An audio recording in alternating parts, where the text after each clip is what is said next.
Chapter 4. A Mutation and a Madness. Part 1. In the week following that memorable Good Friday, Charles Ward was seen more often than usual and was continually carrying books between his library and the attic laboratory. His actions were quiet and rational, but he had a furtive, hunted look which his mother did not like, and developed an incredibly ravenous appetite as gauged by his demands upon the cook. Dr. Willett had been told of those Friday noises and happenings, and on the following Tuesday had a long conversation with the youth in the library where the picture stared no more. The interview was, as always, inconclusive, but Willett is still ready to swear that the youth was sane and himself at the time. He held out promises of an early revelation, and spoke of the need of securing a laboratory elsewhere. At the loss of the portrait he grieved singularly little, considering his first enthusiasm over it, but seemed to find something of positive humour in its sudden crumbling. About the second week, Charles began to be absent from the house for longer periods, and on one day, when good old Black Hannah came to help with the spring cleaning, she mentioned his frequent visits to the old house in Olney Court, where he would come with a large valise and perform curious delvings in the cellar. He was always very liberal to her and old Asa, but seemed more worried than he used to be, which grieved her very much, since he had watched him grow up from birth. Another report of his doings came from Pawtuxet, where some friends of the family saw him at a distance a surprising number of times. He seemed to haunt the resort and canoe house of Rhodes on the Pawtuxet, and subsequent inquiries by Dr. Willett at that place brought out the fact that his purpose was always to secure access to the rather hedged-in riverbank, along which he would walk toward the north, usually not reappearing for a very long while. Late in May came a momentary revival of a ritualistic sound in the attic laboratory, which brought a stern reproof from Mr. Ward, a somewhat distracted promise of amendment from Charles.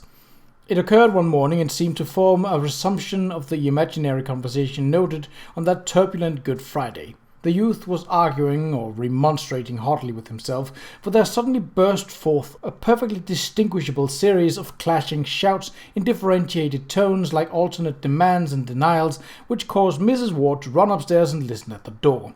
She could hear no more than a fragment of whose only plain words were, "Must have it read for 3 months," and upon her knocking all sounds ceased at once. When Charles was later questioned by his father, he said that there were certain conflicts of spheres of consciousness which only great skill could avoid, but which he would try to transfer to other realms. About the middle of June, a queer nocturnal incident occurred. In the early evening there had been some noise and thumping in the laboratory upstairs, and Mr. Ward was on point of investigating when it suddenly quieted down. That midnight, after the family had retired, the butler was night-locking the front door, when, according to his statement, Charles appeared somewhat blunderingly and uncertainly at the foot of the stairs with a large suitcase and made signs that he wished egress.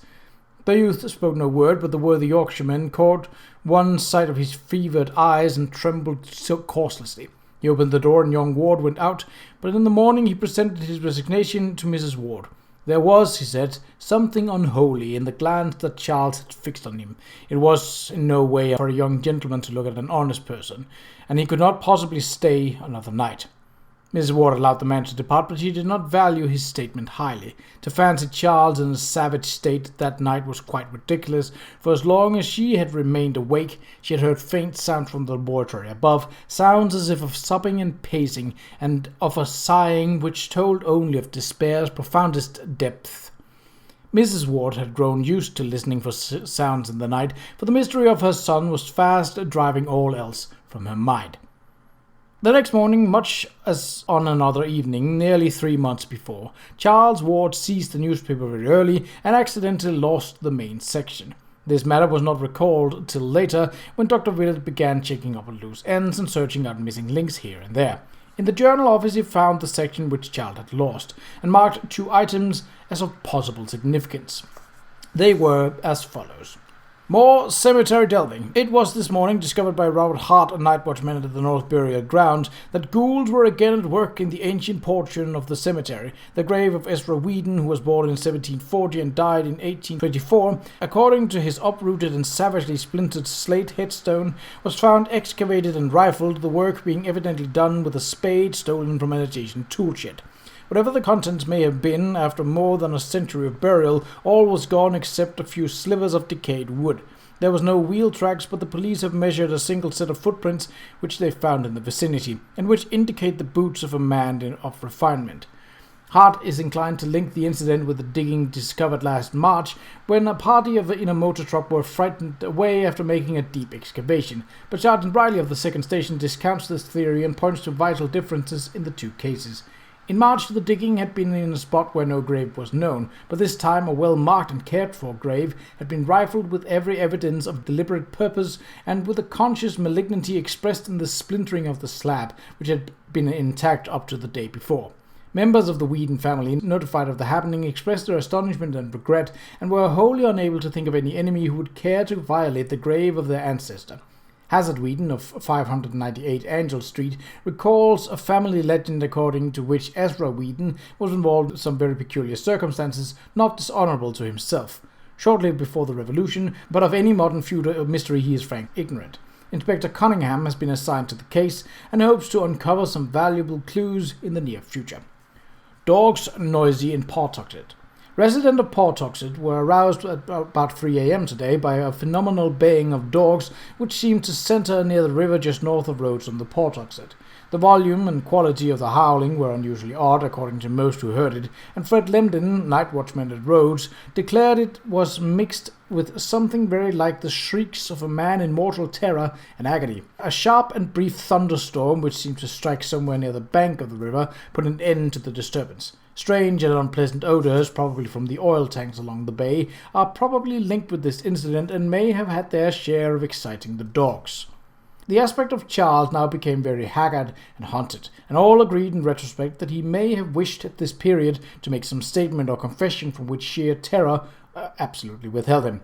The morbid listening of his mother in the night brought out the fact that he made frequent sallies abroad under the cover of darkness, and most of the more academic alienists unite at present in charging him with the revolting cases of vampirism which the press so sensationally reported about this time, but which have not yet been definitely traced to any known perpetrator. These cases, too recent and celebrated to need detailed mention, involved victims of every age, type, and seemed to cluster around two distinct localities, the residential hill and the North End, near the Ward home, and the suburban districts across Cranston, the Cranston line near Pawtuxet. Both late wayfarers and sleepers with open windows were attacked, and those who lived to tell the tales spoke unanimously of a lean, lithe, leaping monster with burning eyes which fastened its teeth in the throat or upper arm and feasted ravenously. Dr. Willett, who refuses to date the madness of Charles Ward as far back as even this, is cautious in attempting to explain these horrors. He has, he declares, certain theories of his own and limits his positive statements to a peculiar kind of negation. I will not, he says, state who or what I believe perpetrated these attacks and murders, but I will declare that Charles Ward was innocent of them. I have reason to be sure he was ignorant of the taste of blood, as indeed his continued and anemic decline and increasing pallor prove better than any verbal argument. Ward meddled with terrible things, but he has paid for it, and he was never a monster or a villain. As for now, I don't like to think. A change came, and I'm content to believe that old Charles Ward died with it. His soul did, anyhow, for that mad flesh that vanished from Wade's hospital had another. Willett speaks with authority, but he was often at the Ward home attending Mrs. Ward, whose nerves had begun to snap under the strain. Her nocturnal listenings had bred some morbid hallucinations, which she had confided to the doctor with hesitancy, and which he ridiculed in talking to her, although they made him ponder deeply when alone. These delusions, always concerning the faint sounds which she fancied she heard in the attic laboratory and bedroom, and emphasized the occurrence of muffled sighs and sobbings at most impossible times. Early in July, Willett ordered Mrs. Ward to Atlantic City for an indefinite recuperative sojourn, and cautioned both Mr. Ward and the haggard and elusive Charles to write her only cheering letters. It is probably to this enforced and reluctant escape that she owes her life and continued sanity. Part 2. Not long after his mother's departure, Charles Ward began negotiating for the Pawtuxet bungalow. It was a squalid little wooden edifice with a concrete garage, perched high on the sparsely settled bank of the river, slightly above Rhodes. But for some odd reason, the youth would have nothing else. He gave the real estate agencies no peace till one of them secured it for him at an exorbitant price from a somewhat reluctant owner, and as soon as it was vacant, he took possession under cover of darkness, transporting in a great closed van the entire contents of his attic laboratory, including the books both weird and modern, which he had borrowed from his study. He had this van loaded in the black small hours, and his father recalls only a drowsy realization of stifled oath and stamping feet on the night the goods were taken away. After that, Charles moved back to his own quarters on the 3rd floor and never haunted the attic again. To the Pawtuxet bungalow, Charles transferred all the secrecy with which he had surrounded his attic realm, save that he now appeared to have 2 shares of his mysteries: a villainous-looking Portuguese half-caste from the South Main Street waterfront who acted as a servant, and a thin, scholarly stranger with dark glasses and a stubbly full beard of dyed aspect whose status was evidently that of a colleague. Neighbors vainly tried to engage with these odd persons in conversation. The mulatto Gomez spoke very little English, and the bearded man who gave his name as Dr. Allen voluntarily followed his example. Ward himself tried to be more affable, but succeeded only in provoking curiosity with his rambling accounts of chemical research. Before long, queer tales began to circulate regarding the all-night burning of lights, and somewhat later, after this burning had suddenly ceased, there arose still queerer tales of disproportionate orders of meat from the butchers, and of muffled shouting, declamation, rhythmic chanting, and screaming supposed to come from some very deep cellar below the place. Most distinctly, the new and strange household was bitterly disliked by the honest bourgeoisie of the vicinity, and it is not remarkable that dark hints were advanced connecting the hated establishment with the current epidemic of vampiristic attacks and murders, especially since the radius of that plague seemed now confined wholly to Pawtuxet and the adjacent streets of Edgewood. Ward spent most of his time at the bungalow, but slept occasionally at home and was still reckoned a dweller beneath his father's roof. Twice he was absent from the city on week-long trips, whose destinations have not yet been discovered. He grew steadily paler and more emaciated than before, and lacked some of his former assurance when repeating to Dr. Willett his old story of vital research and future revelations. Willett often waylaid him at his father's house, for the elder Ward was deeply worried and perplexed, and wished his son to get as much sound oversight as could be managed in the case of so secretive and independent an adult. The doctor still insists that the youth was sane even as late as this, and adduces many a conversation to prove his point. About September, the vampirism declined, but in the following January, Ward almost became involved in serious trouble. For some time, the nocturnal arrival and departure of motor trucks at the Pawtuxet bungalow had been commented upon, and at this juncture, an unforeseen hitch exposed the nature of at least one item of their contents. In a lonely spot near Hope Valley had occurred one of the frequent sordid waylaying of trucks by hijackers in quest of liquor shipments. But this time the robbers had been destined to receive a greater shock, for the long cases they seized proved upon opening to contain some exceedingly gruesome things, so gruesome in fact that the matter could not be kept quiet amongst the denizens of the underworld. The thieves had hastily buried what they had discovered, but when the state police got wind of the matter, a careful search was made. A recently arrived vagrant, on the promise of immunity from prosecution on any additional charge, at last consented to guide a party of troopers to the spot, and there was found in that hasty cache a very hideous and shameful thing. It would not be well for the national or even international sense of decorum if the public were to ever know what was uncovered by that awestruck party. There was no mistaking it, even by those far from studious officers, and telegrams to Washington ensued with feverish rapidity. The cases were addressed to Charles Ward at his Pawtuxet bungalow, and state and federal officials at once paid him a very forceful and serious call. They found him pallid and worried with his 2 odd companions, and received from him what seemed to be a valid explanation of his innocence. He had needed anatomical specimens as part of a program of research whose depth and genuineness anyone who had known him in the last decade could prove, and had ordered the required kind and number from agencies which he had thought as reasonably legitimate as such things can be. Of the identity of specimens he had known absolutely nothing, and was probably shocked when the inspectors hinted at the monstrous effect on public sentiment and national dignity which a knowledge of the matter would produce. In this statement he was firmly sustained by his bearded colleague, Dr. Allen, whose oddly hollow voice carried even more conviction than his own nervous tones, so that in the end officials took no actions, but carefully set down the New York name and address which Ward gave them as basis for a search which came to absolutely nothing. It is only fair to add that the specimens were quickly and quietly restored to their proper places, and that the general public will never ever know of their blasphemous disturbance. On February 9th, 1928, Dr. Willett received a letter from Charles Ward, which he considers of extraordinary importance, and about which he has frequently quarrelled with Dr. Lyman. Lyman believes that this note contains positive proof of a well-developed case of dementia praecox, but Willett, on the other hand, regards this as the last perfectly sane utterance of the hapless youth.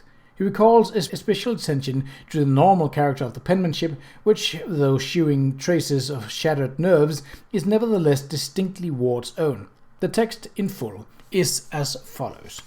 100 Prospect Street, Providence, Rhode Island, February 8th, 1928. Dear Dr. Willett, I feel that at last the time has come for me to make the disclosures which I have so long promised you, and for which you have pressed me so often. The patience you have shown in waiting, and the confidence you have shown in my mind and integrity, are things I shall never cease to appreciate. And now that I am ready to speak, I must own with humiliation that no triumph, such as I dreamed of, can ever be mine. Instead of triumph, I have found terror, and my talk with you will not be a boast of victory, but a plea for help and advice in saving both myself and the world from a horror beyond all human conception or calculation. You recall what those Fenner-letters said of the old raiding party at Pawtuxet. That must be done all again, and quickly. Upon us depends more than can be put into words, all civilization, all natural law, perhaps even the fate of the solar system and the universe. I have brought to light a monstrous abnormality, but I did it for the sake of knowledge. Now, for the sake of all life and nature, you must help me to thrust it back into the dark again. I have left that Pawtuxet place forever, and we must extirpate everything existing there, alive or dead. I shall not go there again, and you must not believe it if you ever hear that I am there.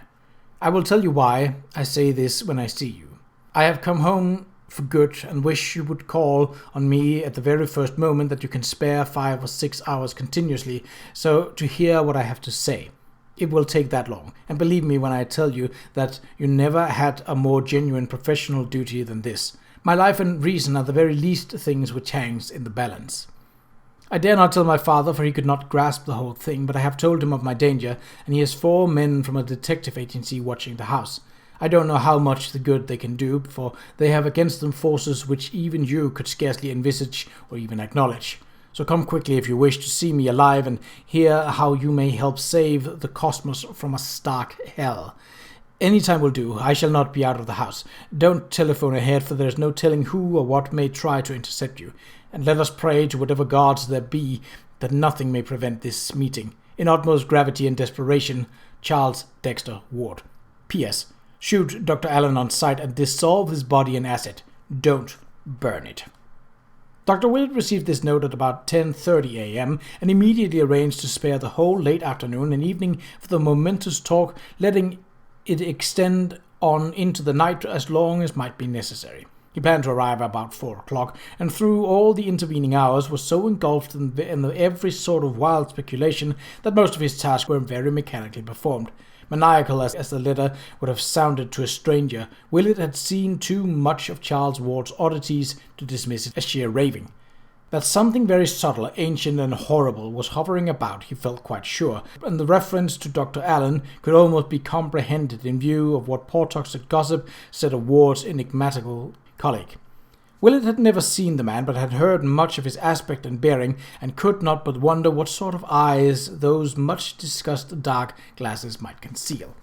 Promptly at 4, Dr. Willett presented himself at the Ward residence, but found to his annoyance that Charles had not adhered to his determination to remain indoors. The guards were there, but said that the young man seemed to have lost part of his timidity. He had that morning done much apparently frightened arguing and protesting over the telephone, one of the detectives said, replying to some unknown voice with phrases such as, "I am very tired and must rest a while. I can't receive anyone for some time. You'll have to excuse me. Please postpone decisive action until we can arrange some sort of compromise." Or, "I am very sorry, but I must take a complete vacation from everything. I'll talk with you later." Then, apparently gaining boldness through meditation, he had slipped out so quietly that no one had seen him depart, or knew that he had gone until he returned about 1 o'clock and entered the house without a word. He had gone upstairs, where a bit of his fear must have surged back, for he was heard to cry out in a high, terrified fashion upon entering his library, afterward trailing off into a kind of choking gasp. When, however, the butler had gone to inquire what the trouble was, he had appeared at the door with a great show of boldness, and had silently gestured the man away in a manner that terrified him unaccountably. Then he had evidently done some rearranging of his shelves, for a great clattering and thumping and creaking ensued, after which he had reappeared and left at once. Willett inquired whether or not any message had been left, but was told that there was no one. The butler seemed queerly disturbed about something in Charles' appearance and manner, and asked solicitously if there was much hope for a cure of his disordered nerves. For almost 2 hours, Dr. Willett waited vainly in Charles Ward's library, watching the dusty shelves with their wide gaps where books had been removed, and smiling grimly at the panelled-over mantel on the north wall, whence a year before the suave features of old Joseph Curwen had looked mildly down. After a time the shadows began to gather, and the sunset cheer gave place to a vague growing terror which flew shadow-like before the night. Mr. Ward finally arrived, and shewed much surprise and anger at his son's absence, after all the pains which had been taken to guard him. He had not known of Charles's appointment, and promised to notify Willett when the youth returned. In bidding the doctor good night, he expressed his utter perplexity at his son's condition, and urged his caller to do all that he could to restore the boy to normal poise. Willett was glad to escape from that library, and for something frightful and unholy seemed to haunt it, as if the vanished picture had left behind a legacy of evil. He had never liked that picture, and even now, strong-nerved though he was, there lurked a quality in its vacant panel which made him feel an urgent need to get out into the pure air as soon as it was possible. Part 3. The next morning, Willett received a message from the senior ward saying that Charles was still absent. Mr. Ward mentioned that Dr. Allen had telephoned him to say that Charles would remain at Pawtucket for some time, and that he must not be disturbed. This was necessary because Allen himself was suddenly called away for an indefinite period, leaving the researchers in need of Charles' constant oversight. Charles sent his best wishes, and regretted any bother his abrupt change of plans might have caused. In listening to this message, Mr. Ward heard Dr. Allen's voice for the first time, and it seemed to excite some vague, elusive memory which could not actually be placed, but which was disturbing to the point of fearfulness. Faced by these baffling and contradictory reports, Dr. Willett was frankly at a loss what to do. The frantic earnestness of Charles's note was not to be denied, yet what could one think of its writer's immediate violation of his own expressed policy? Young Ward had written that his delvings had become blasphemous and menacing, that they and his bearded colleague must be extirpated at any cost, and that he himself would never return to their final scene. Yet according to the latest advices, he had forgotten all this, and was back in the thick of the mystery. Common sense bade one leave the youth alone with his freakishness, yet some deeper instinct would not permit the impression of that frenzied letter to subside. Willett read it over again, and could not make its essence sound as empty and insane as both its bombastic verbiage and its lack of fulfillment would seem to imply. Its terror was too profound and real, and in conjunction with what the doctor already knew, evoked too vivid hints of monstrosities from beyond a time and space to permit any cynical explanation.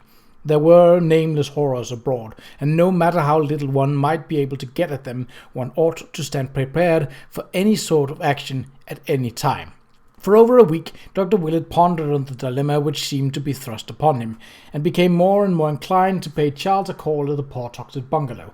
No friend of the youth had ever ventured to storm this forbidden retreat, and not even his father knew of its interior only from such descriptions as he chose to give. But Willett felt that some direct conversation with his patient was necessary. Mr. Ward had been receiving brief and non-committal type notes from his son, and said that Mrs. Ward in the Atlantic City retirement had had no better word. So at length the doctor resolved to act, despite a curious sensation inspired by old legends of Joseph Curwen, and by more recent revelations and warnings from Charles Ward, set boldly out for the bungalow on the bluff above the river. Willett had visited the spot before through sheer curiosity, though of course never entering the house or proclaiming his presence, hence knew exactly the route to take.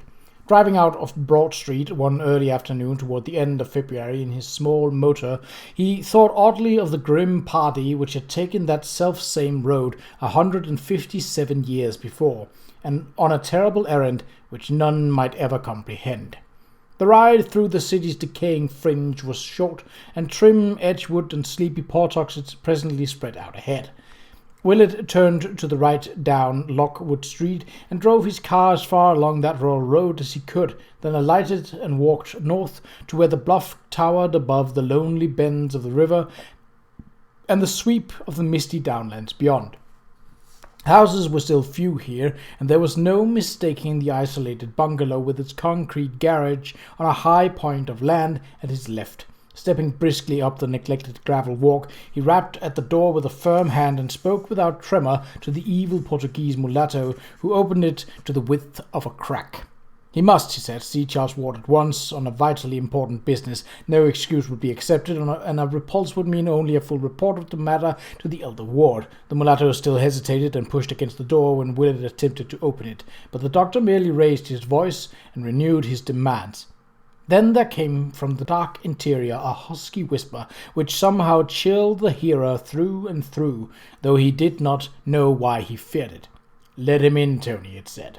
"We may as well talk now as ever." But disturbing as was the whisper, the greater fear was that which immediately followed. The floor creaked, and the speaker hove in sight, and the owner of the strange and resonant tones was seen to be none other than Charles Dexter Ward. The minuteness with which Dr. Willett recalled and recorded his conversation of that afternoon is due to the importance he assigns to this particular period.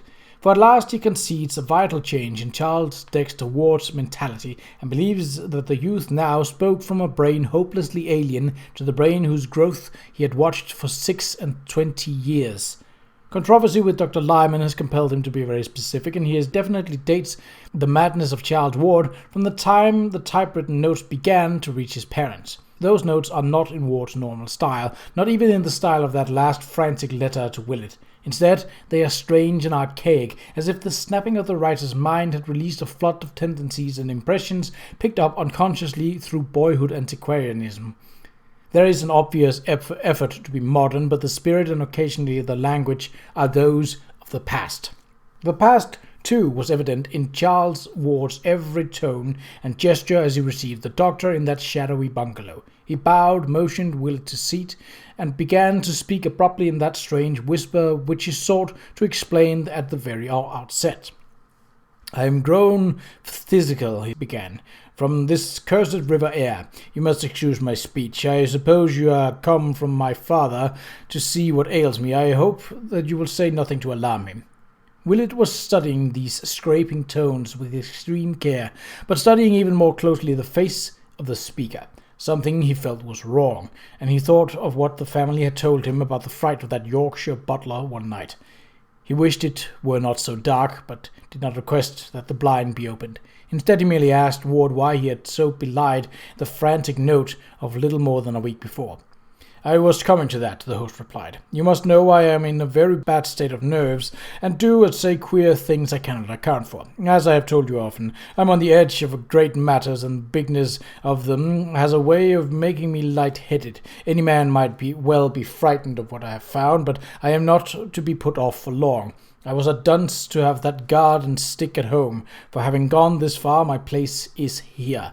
I am not well spoke of by prying neighbours, and perhaps I was led by weakness to believe myself what they say of me. There is no evil in any that I do, so long as I do it rightly. Have the goodness to wait 6 months, and I will show you what will pay your patience well.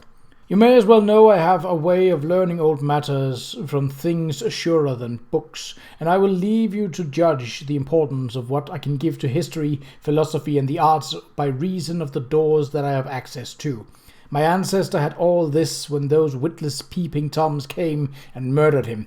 I now have it again, or am coming very imperfectly to have a part of it. This time nothing must happen, and least of all, though any idiot fears of my own. Pray forget all I writ you, sir, and have no fear of this place or any in it. Dr. Allen is a man of fine parts, and I owe him an apology for anything ill I have said of him. I wish I had no need to spare him, but there were things I had to do elsewhere. His zeal is equal to mine in all those matters, and I suppose that when I feared the work I feared him too, as my greatest helper in it." Ward paused, and the doctor hardly knew what to say or think.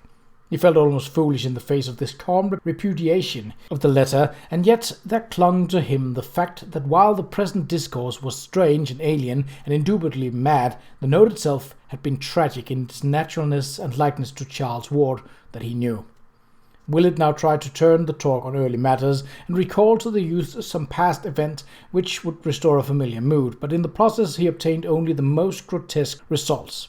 It was the same with all the alienists later on. Important sections of Charles Ward's store of mental images, mainly those touching modern times and his own personal life, had been unaccountably expunged, whilst all the massed antiquarianism of his youth had welled up from some profound subconsciousness to engulf the contemporary and the individual. The youth's intimate knowledge of elder things was abnormal and unholy, and he tried his best to hide it. When Willett would mention some favorite object of his boyhood, archaistic studies he often shared by pure accident such a light as no normal mortal could conceivably expect it to possess. The doctor shuddered as the glib allusion glided by. It was not wholesome to know so much about the way the fat sheriff's wig fell off as he leaned over at the play at Macduff's Histrionic Academy in King Street on the 11th of February 1762, which fell on a Thursday, or about how the actors cut the text of Steele's Conscious Lover so badly that one was almost glad the Baptist-ridden legislature closed the theatre a fortnight later, that Thomas Sabin's Boston coach was damned comfortable. Old letters may well have told, but what healthy antiquarian could recall how the creaking of Eperitus Olney's now new signboard, the gaudy Crown he set up after he took to calling his tavern the Crown Coffee House, was exactly like the first few notes of the new jazz piece all the radios and Portoxes were playing. Ward, however, would not be quizzed long in this vein. Modern and personal topics he waved aside quite summarily, whilst regarding antique affairs he soon shewed the plainest boredom. What he wished clearly enough was to only satisfy his visitor enough to make him depart without the intention of returning. To this end he offered to shew Willett the entire house, and at once proceeded to lead the doctor through every room from cellar to attic.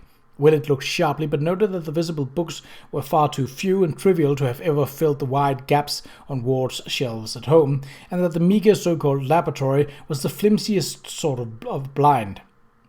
Clearly, there were a library and laboratory elsewhere, but just where, it was impossible to say.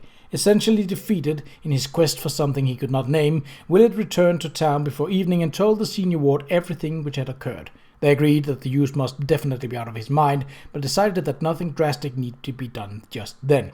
Above all, Mrs. Ward must be kept in complete ignorance, as her son's own strange typed notes would permit. Mr. Ward now determined to call in person upon his son, making it a wholly surprise visit. Dr. Willett took him in his car one evening, guiding him to within sight of the bungalow and waiting patiently for his return. The session was a long one, and the father emerged in a very saddened and perplexed state. His reception had developed much like Willett's, save that Charles had been in an excessively long time in appearing after the visitor had forced his way into the hall and sent the Portuguese away with an imperative demand, and in the bearing of that altered son there was no trace of filial affection. The lights had been dim, yet even so the youth had complained that they dazzled him outrageously.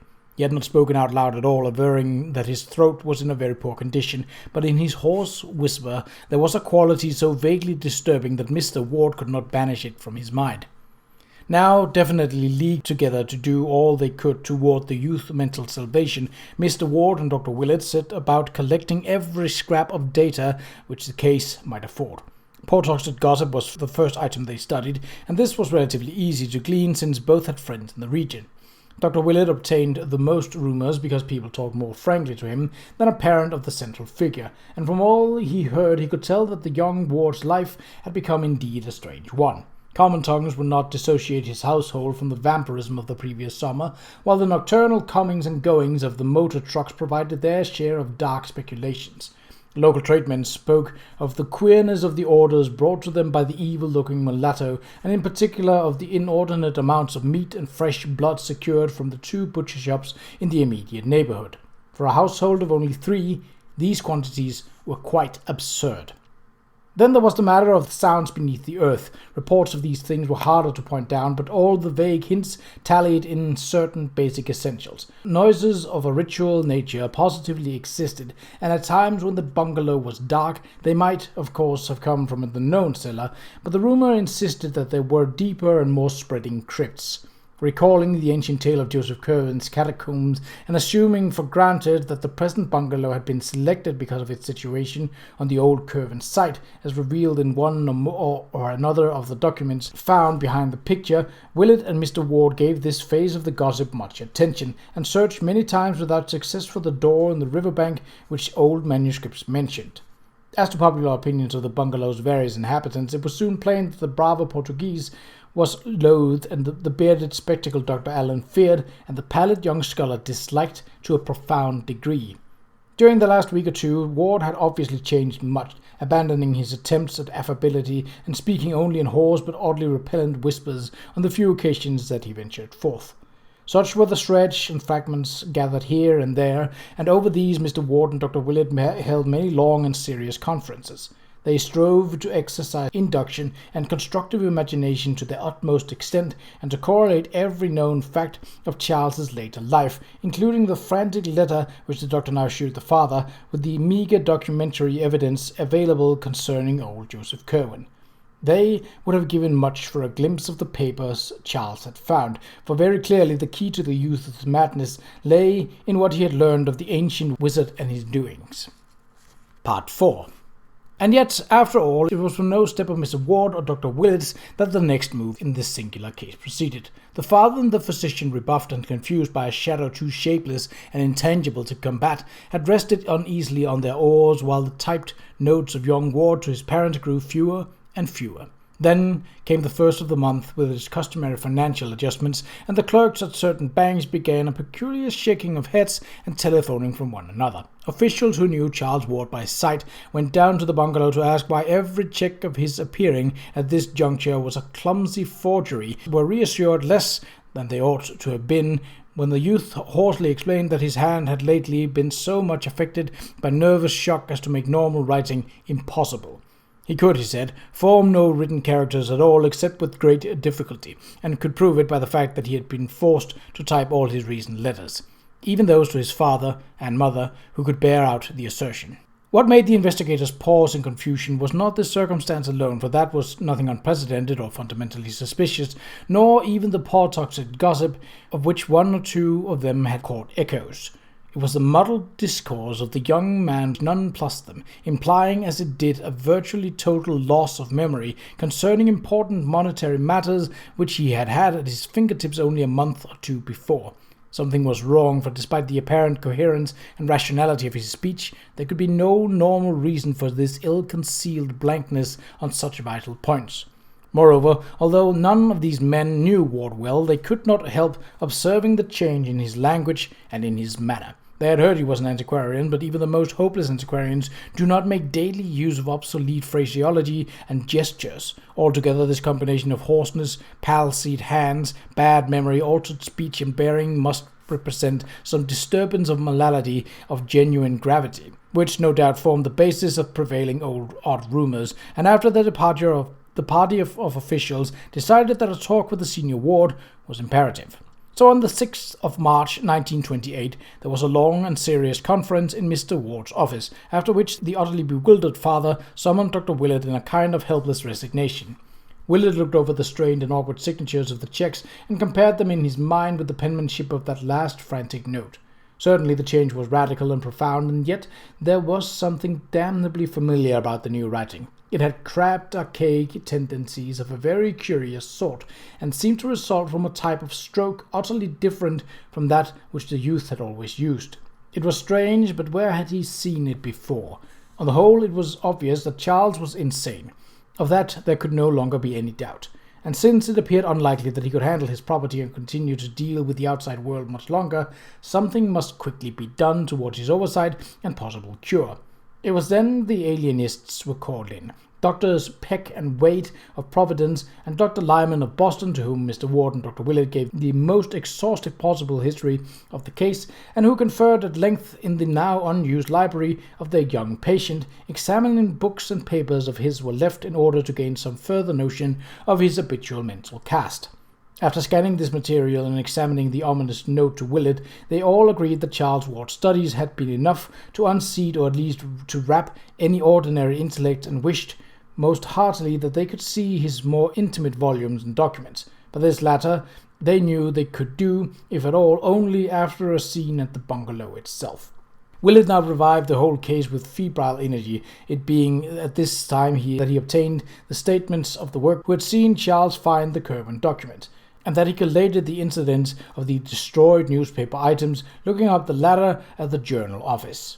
On Thursday, the 8th of March, Doctors Willett, Peck, and Lyman and Waite, accompanied by Mr. Ward, paid the youth their momentous call, making no concealment of their object, and questioning the now acknowledged patient with extreme minuteness. Charles, although he was inordinately long in answering the summons, was still redolent of strange and noxious laboratory odors when he did finally make his agitated appearance, proved a far from recalcitrant subject, and admitted freely that his memory and balance had suffered somewhat from close application to abstruse studies. He offered no resistance when his removal to other quarters was insisted upon, and seemed indeed to display a high degree of intelligence as apart from mere memory. His conduct would have sent his interviewers away in bafflement had not the persistently archaic trend of his speech, an unmistakable placement of modern by ancient ideas in his conscience, marked him out as one definitely removed from the normal. Of his work he would say no more to the group of doctors than he had formerly said to his family and to Dr. Willett. His frantic notes of the previous month he dismissed as mere nerves and hysteria. He insisted that this shadowy bungalow possessed no library or laboratory beyond the visible ones, and waxed up abstruse in explaining the absence from the house of such odors as now saturated all of his clothing. Neighborhood gossip he attributed to nothing more than cheap inventiveness of baffled curiosity. Of the whereabouts of Dr. Allen he said he did not feel at liberty to speak definitely, but assured his inquisitors that the bearded and spectacled man would return when needed. In paying off the stolid brava, who resisted all questioning by the visitors, and in closing the bungalow, which still seemed to hold such united secrets, Ward shewed no signs of nervousness, save a barely noticed tendency to pause as though listening for something very faint. He was apparently animated by a calmly philosophic resignation, as if his removal were the merest transient incident which would cause the least trouble if facilitated and disposed of for once and for all. It was clear that he trusted to his obviously unimpaired keenness of absolute mentality to overcome all embarrassments into which his twisted memory, his lost voice and handwriting, and his secretive eccentric behavior had now led him. His mother, it was agreed, was not to be told of the change, his father supplying typed notes in his name. Ward was taken to the restfully and picturesquely situated private hospital maintained by Dr. Waite, Connecticut Island in the Bay, and subjected to the closest scrutiny and questioning by all the physicians connected with the case. It was then that the physical oddities were noticed: the slackened metabolism, the altered skin, and the disproportionate neural reactions. Dr. Willett was the most perturbed of the various examiners, for he had attended Ward all his life and could appreciate with terrible keenness the extent of his physical disorganization.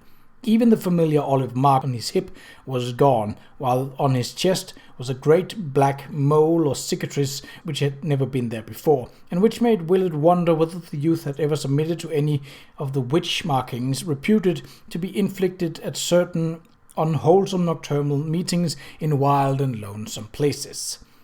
The doctor could not keep his mind off a certain transcribed witch trial record from Salem, which Charles had shewn him in the old non-secretive ways, which read, "Mr. G.B. on that night put ye devil his mark upon Bridget S., Jonathan A., Simon O., Deliverance W., Joseph C., Susan P., Mehitable C., and Deborah B."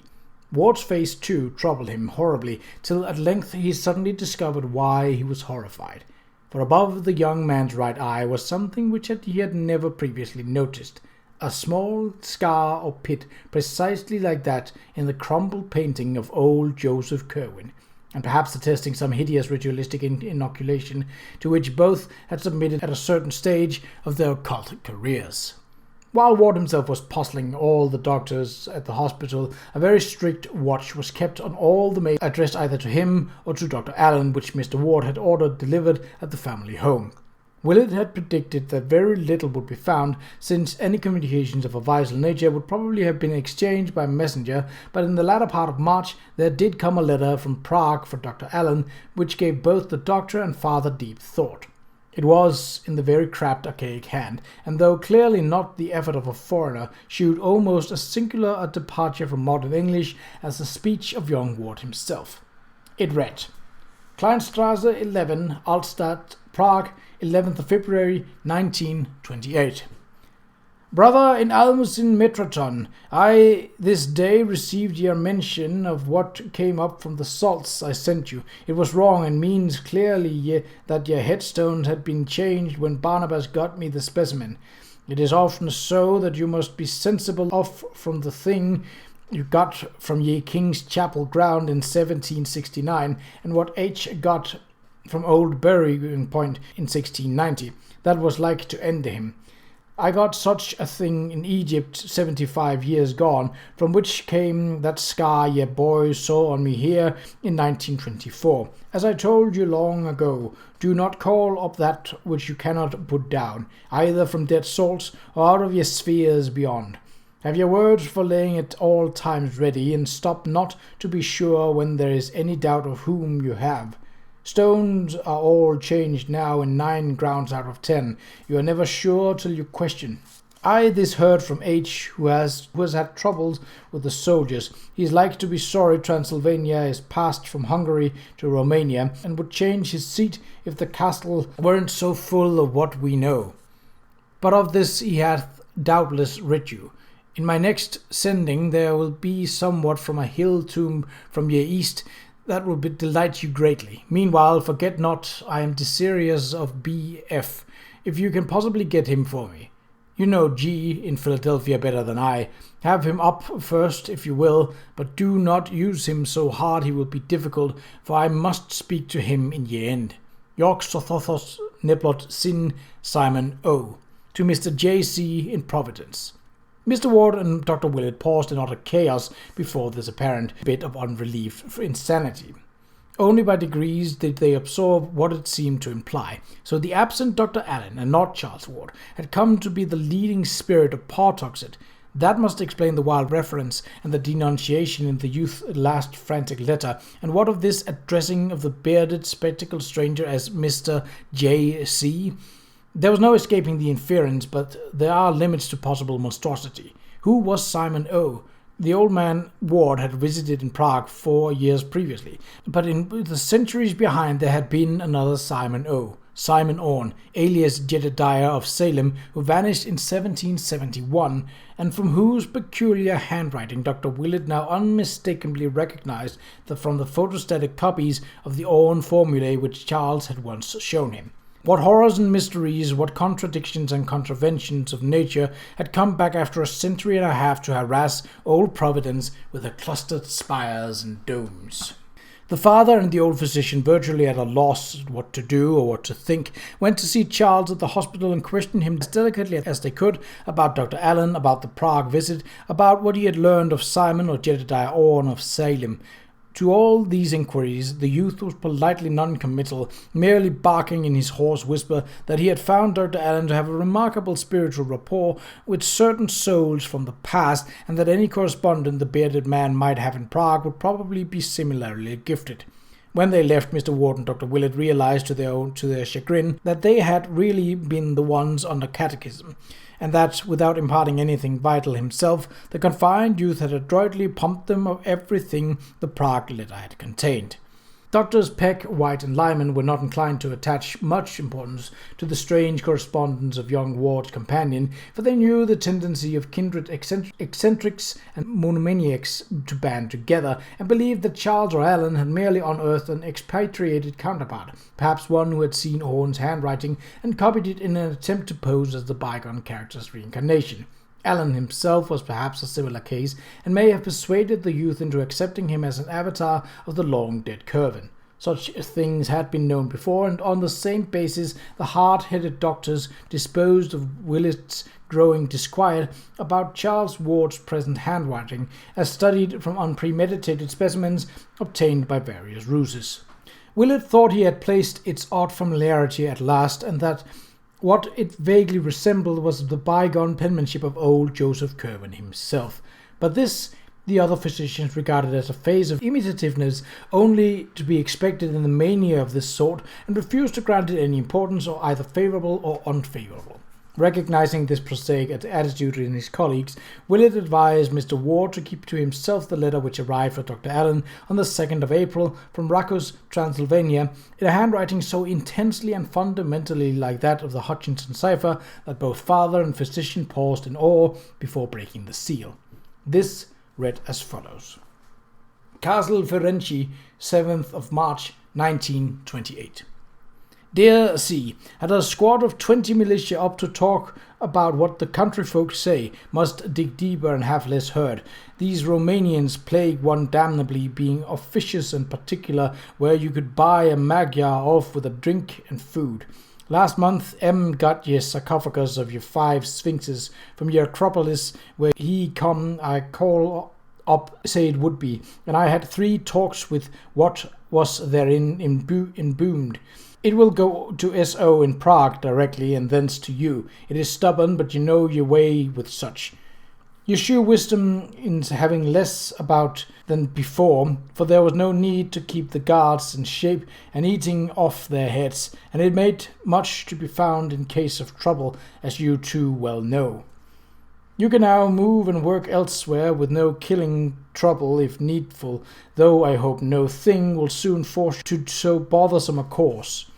I rejoice that you traffic not so much with these outside, for there was ever a mortal peril in it, and you are sensible what it did when you asked protection of one not disposed to give it. You excel me in getting for your formulae, so another may say them with success, but Borellus fancied it would be so if just ye right words were had. Does your boy use them often? I regret that he grows squeamish, as I fear he would when I had him here nigh 15 months. But I am sensible you know how to deal with him. You can't say him down with your formula, for that will work only upon such as your other formula hath called up from the salts. But you still have strong hands and knife and pistol, and graves are not hard to dig, nor acids loth to burn. O says you have promised him B.F. I must have him after. B goes to you soon, and may he give you what you wish of that dark thing below Memphis. Employ care in what you call up, and beware of your boy. It'll be ripe in years' time to have up your legions from underneath, and then there are no bounds to what shall be ours. Have confidence in what I say, for you know O and I had these 150 years more than you to consult these matters in. Nephro Ka Ne Hadoth E.D.W.H. For J. Qa'Rajh, Esquire, Providence. But if Willard and Mr. Ward refrained from shewing this letter to the alienist, they did not refrain from acting upon it themselves. No amount of learned sophistry could controvert the fact that the strangely bearded and spectacled Dr. Allen, of whom Charles' frantic letter had spoken as such a monstrous menace, was in close and sinister correspondence with 2 inexplicable creatures whom Ward had insisted in his travels, and who plainly claimed to be survivals or avatars of Qa'Rajh's old Salem colleagues, that he was regarding himself as the reincarnation of Joseph Qa'Rajh, and that he entertained, or was at least advised to entertain, murderous designs against a boy who could scarcely be other than Charles Ward. There was organized horror afoot, and no matter who had started it, the missing Allen was by this time at the bottom of it. Therefore, thanking heaven that Charles was now safe in the hospital, and Mr. Ward lost no time engaging detectives to learn all they could of the cryptic bearded doctor, finding whence he had come and what Portox knew of him, if possible, discovering his present whereabouts. Supplying the men with one of the bungalow's keys, which Charles yielded up, he urged them to explore Allen's vacant room, which had been identified when the patient's belongings had been packed, obtaining what clues they could from any effects he might have left about. Mr. Ward talked with the detectives in his son's library, and they felt a marked relief when they left it at last, for there seemed to be a hover above that place, a vague aura of evil. Perhaps it was what they had heard of the infamous old wizard whose picture had once stared from the panelled-over mantel, or perhaps it was something different and completely irrelevant. But in any case, they half sensed an intangible miasma which centred on that carven vestige of an older dwelling, and which at times almost rose to the intensity of a material emanation.